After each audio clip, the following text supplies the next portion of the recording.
The first thing you want to consider is having an international passport. After you've done every of those things, then you go ahead to book your TB test, all of those documents, and then you wait for about 2 to 3 weeks, and that's it, you get your visa.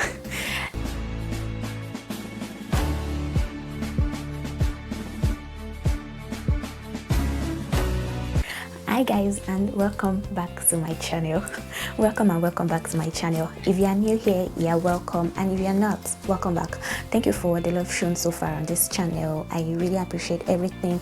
I appreciate everyone that has been watching my videos back to back. Thank you guys so much. And if you're a new subscriber, make sure you click on the subscribe button and just tap that bell beside it so you get notifications each time I drop a new video. On today's video, I'm going to be talking about the NMC process, the major requirements, and the step-by-step process by which you can come to the UK to work as a nurse.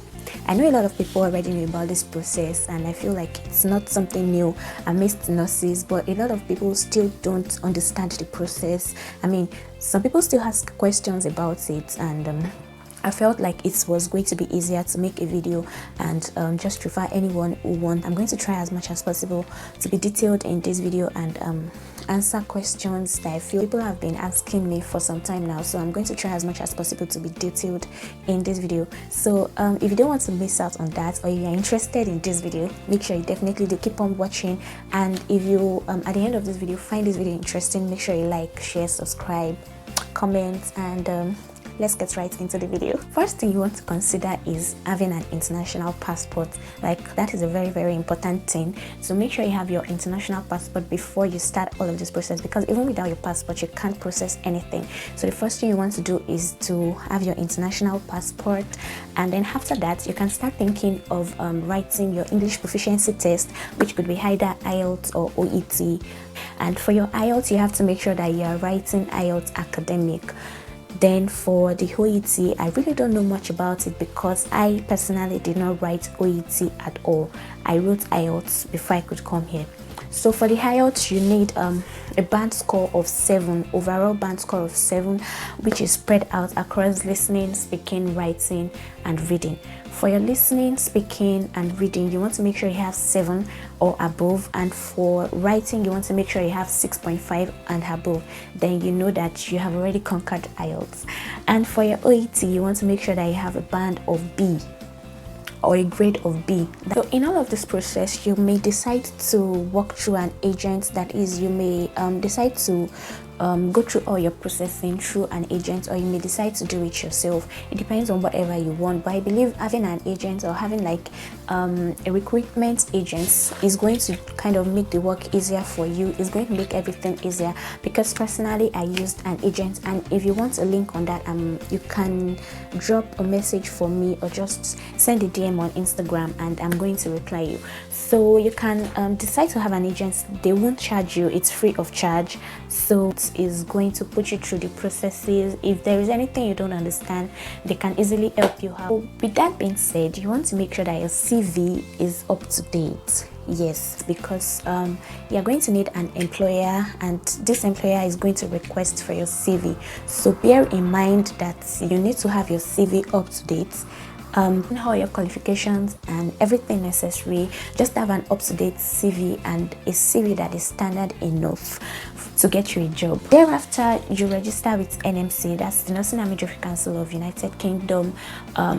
You go to their website and then you register. Self-registration I'm talking about is like creating an account.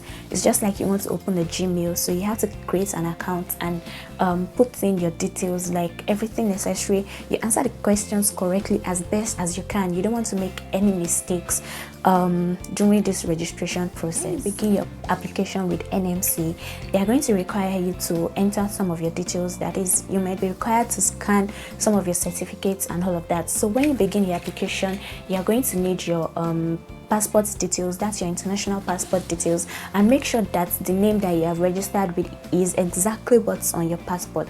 If it's not so, then you have to provide a legal document to back you up, probably a marriage certificate or whatever it is, to back up the name change or mistake or whatever it is. But just try as much as possible to make sure that whatever name you are registering with is what is on your international passport.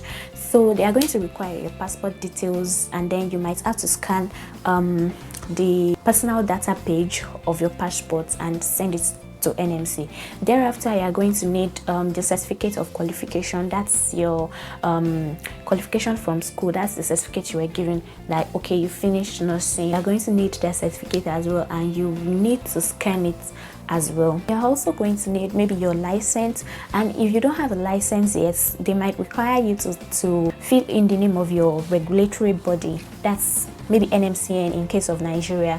So you need to fill in NMCN. So they are going to confirm or verify with NMCN that okay, you're eligible to be registered as a nurse in UK. But if you're already licensed, you need to provide your registration certificates. That's your notification, and if you want, you might as well scan your license. Yes, after all the details that you were asked has been scanned or has been uploaded on your account, then you need to pay the evaluation fee, which is £140. Mind you, without paying this fee, you won't be able to submit all of these documents. So you have to have the money at hand as well, so you can submit your document after payment. Note that the fee is non-refundable. So if at all maybe your documents are not complete, although if your documents are not complete, NMC is going to send you a mail for whatever documents they need, and if you still don't have it, then they find you as ineligible. That application is cancelled and they are going to close your portal. Once this is confirmed, that is, once they verified all of your documents and all the information you've provided, then they are going to give you a go-ahead to take the test of competence, that's CBT, and you need to take this test at a person view accepted center. So you're going to pay a sum of, I think, £83 into an account they are going to provide for you, and then you have to register at the person view center, and you just look for whichever center is closest to you and you register. So on the day of your CBT, you go ahead and do your questions and all of that. It's objective, obviously.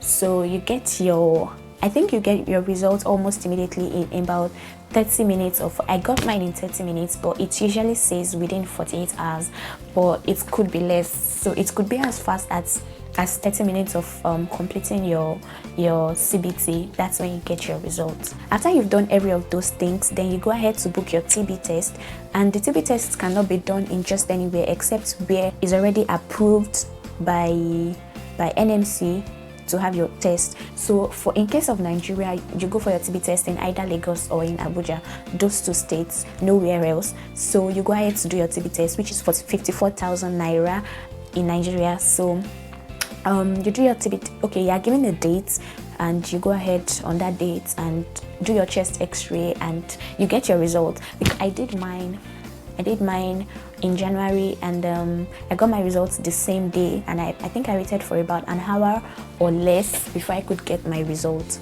So after your TB test has been done, then NMC is going to give you a decision letter that's telling you that you can go ahead to write your OSCE, and the OSCE is the Objective Structured Clinical Examination, and it can only be done in the United Kingdom. So it's a kind of practical, and it can only be done in United Kingdom. So they are going to give you the go ahead to do that. Your employer will go ahead to apply for your certificate of sponsorship.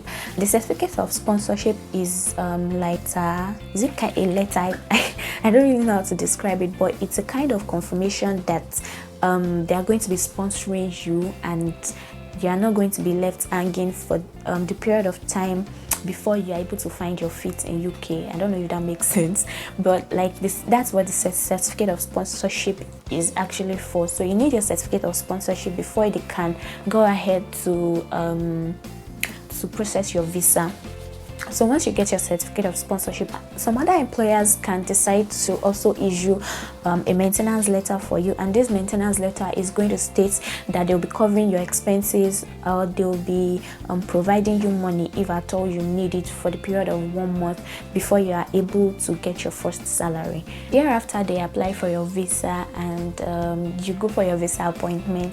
At your visa appointment, you do your biometrics, you submit necessary documents, and that's it. Yeah, you submit your certificate of sponsorship, copies of your certificate of sponsorship, your passport, your maintenance letter, your tuberculosis test, and yeah, I think that's it, and everything that's just listed in whatever you need to submit. Yeah, so you submit all of those documents, and then you wait for about 2 to 3 weeks, and that's it, you get your visa.